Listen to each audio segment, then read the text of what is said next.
Wah, pada bete sama Tapera ya? Emang udah fix banget nih.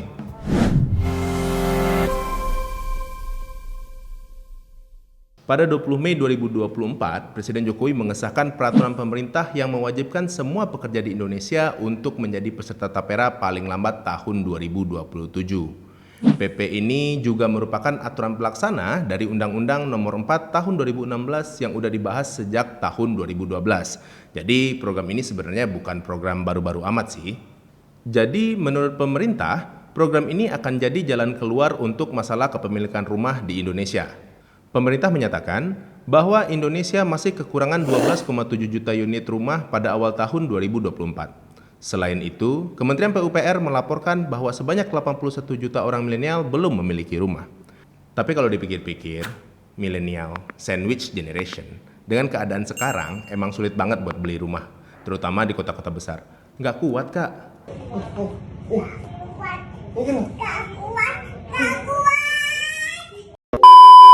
Terus sebenarnya siapa aja sih yang wajib jadi peserta Tapera? Menurut pasal 7 PP 25 tahun 2020, peserta Tapera meliputi semua abdi negara, pekerja atau buruh di BUMN, BUMD, dan BUMS, serta pekerja yang tidak menerima upah dan gaji. Mereka ini disebut peserta mandiri.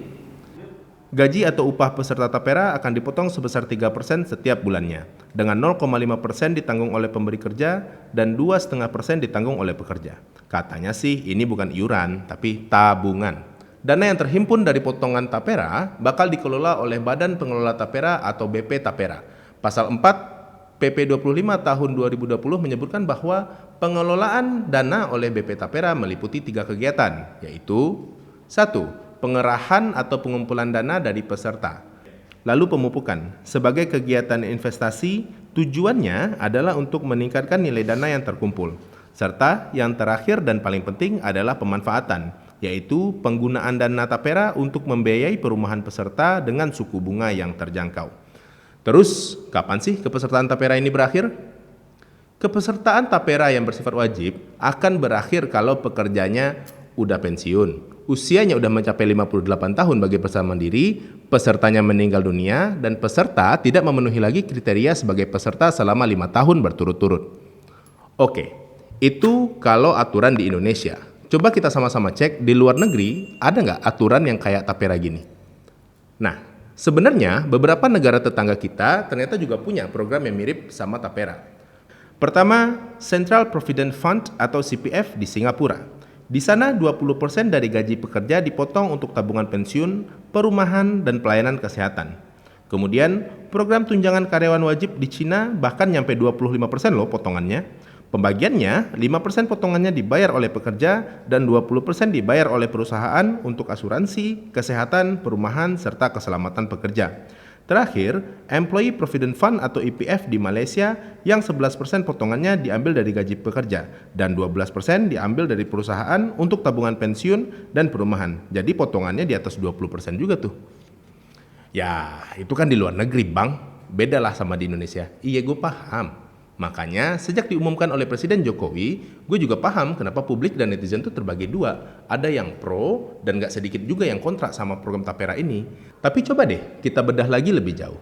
Kan kalau versinya pemerintah, ini program bisa mengatasi masalah perumahan. Kalau emang gitu, kenapa ada ya yang gak setuju? Kalau ditanya kenapa sih juga bingung Mbak, jujur Mbak. Memang Mbak nggak bingung. Semua manusia di muka bumi ini bingung Mbak. Nanti nggak bingung kalau udah di surga. Menurut pihak yang mendukung, program ini bisa mengatasi masalah backlog kepemilikan rumah.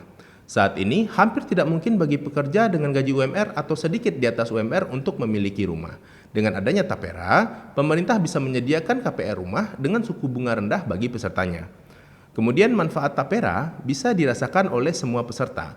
Menurut pasal 37 PP 25 tahun 2020, pemanfaatan dana Tapera bisa digunakan untuk pembiayaan pemilikan rumah, pembangunan rumah, dan perbaikan rumah bagi yang sudah memiliki rumah. Peserta juga bisa menerima hasil pemupukan setelah masa kepesertaan berakhir. Nah, sebaliknya, masyarakat yang menolak Tapera juga punya alasan yang kuat. Kenapa menurut mereka Tapera ini seharusnya dibatalkan? Pertama, Tapera akan membebani pekerja. Saat ini, selain Tapera, para pekerja sudah menanggung beberapa potongan, di antaranya PPh 21, BPJS Ketenagakerjaan, jaminan pensiun, BPJS Kesehatan, asuransi, dan potongan lainnya. Tambahan potongan tapera tentu semakin memberatkan pekerja. Kedua, tapera dinilai akan membebani pengusaha. Potongan 0,5% tapera yang harus ditanggung oleh pemberi kerja akan menambah pengeluaran pemilik usaha. Ini bisa mengganggu iklim usaha dan investasi di Indonesia di masa depan. Badan Pemeriksa Keuangan atau BPK melaporkan bahwa pada tahun 2021, BP Tapera belum mengembalikan dana simpanan kepada 124.960 pensiunan atau ahli waris, dengan total nilai mencapai lebih dari 567 miliar rupiah. Padahal, berdasarkan pasal 24 ayat 2 PP 25 tahun 2020, simpanan dan pemupukan wajib dikembalikan paling lama 3 bulan setelah kepesertaan berakhir. Ya, walaupun BP Tapera baru-baru ini mengklaim sudah nyelesain masalahnya, tapi gimana pun juga masalah ini jelas menjadi impresi yang kurang baik buat Tapera. Dan yang terakhir, program Tapera berpotensi menjadi lahan korupsi dan bancakan baru. Dana yang bisa dikelola oleh Tapera akan mencapai 50 triliun rupiah setiap tahunnya.